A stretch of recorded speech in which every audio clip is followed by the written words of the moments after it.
Hi!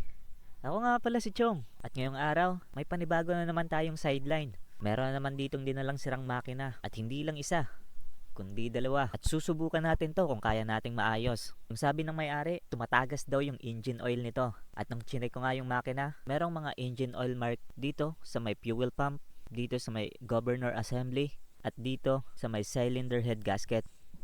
Kaya kailangan natin tong baklasin at tignan yung mga gasket ng engine. Babaklasin ko na rin yung loob nito para mapalitan natin yung oil seal dito sa may governor assembly at para ma-check na rin natin kung okay pa ba yung cone bearing o yung tinatawag nila na babet.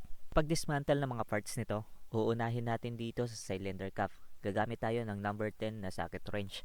Pagkatapos nito, sunod natin yung fuel lines. Gumagamit ako ng number 17 na open wrench. Mahirap kasing gamitin yung box kaya open wrench yung gagamitin natin.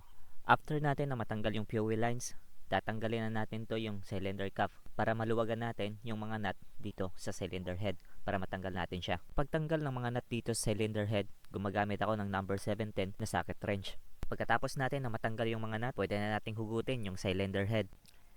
At meron ngang tumatagas na engine oil dito sa cylinder head gasket. Pagkatapos natin mabaklas yung cylinder head, isusunod naman natin yung engine block cover para matanggal natin yung mga pyesa sa loob at ma-check natin kung meron bang mga iba pang tama para